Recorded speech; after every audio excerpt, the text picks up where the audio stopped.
हुज़ैफ़ा एक छोटे से गांव में रहता था। वह बहुत समझदार और नेक दिल लड़का था, लेकिन उसे यह समझ नहीं आती थी कि जुमे के दिन को इतना अहमियत क्यों दी जाती है। एक दिन उसके अब्बू, जो एक आलिम थे, ने कहा, बेटा, कल जुमा है, हमें जुमे की नमाज के लिए मस्जिद जाना चाहिए। हुज़ैफ़ा ने मासूमियत से पूछा, अब्बू, जुमे की नमाज आम नमाजों से कैसे अलग और ख़ास है? अब्बू ने मुस्कुराते हुए कहा, बेटा, जुमा मुसलमानों के लिए ख़ास दिन है। इसे हफ्ते के सभी दिनों का सरदार कहा जाता है। हमारे प्यारे नबी मोहम्मद सल्लल्लाहु अलैहि वसल्लम ने फरमाया है कि जुमे का दिन मुसलमानों के लिए ईद जैसा होता है। इस दिन की नमाज की बहुत ज्यादा फजीलत है।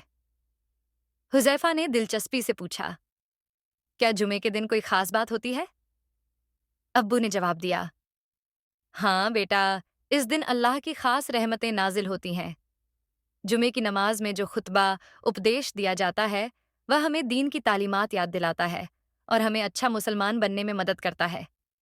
जो इंसान जुमे की नमाज को पूरी तवज्जो और खुशू से पढ़ता है, अल्लाह उसकी पिछले हफ्ते की गलतियों को माफ कर देता है। हुजैफा ने हैरान होकर पूछा, क्या सच में?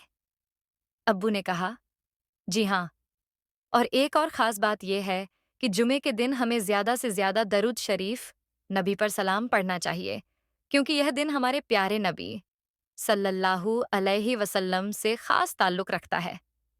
हुजैफा ने खुशी से कहा, अब्बू, मैं भी कल जुमे की नमाज के लिए पूरी तैयारी करूंगा और आपके साथ चलूंगा। अगले दिन हुजैफा ने अपने सबसे अच्छे कपड़े पहने और मस्जिद जाकर जुमे की नमाज अदा की। उसने खुतबा ध्यान से सुना और नमाज बड़े आदर से पढ़ी। घर लौटते समय उसने अपने अब्बू से कहा, अब मैं समझ गया हूं कि जुमे का दिन कितना खास और मुबारक है। मैं हमेशा इस दिन की इज्जत करूंगा। शिक्षा। जुमे का दिन बहुत खास है, जो हमें अल्लाह के करीब लाता है। बच्चों को इस दिन की फजीलत और जुमे की नमाज की अहमियत सिखाना जरूरी है, ताकि वे इसे अपनी जिंदगी में अपनाएं और इसका पूरा आदर करें। अस्सलामुअलैकुम। अगर आपको हमारी वीडियोस पसंद आएं तो हमारे चैनल द फैमिली वॉल्ट को सब्सक्राइब करें और नई वीडियोस की अपडेट्स के लिए बेल आइकन ज़रूर दबाएं।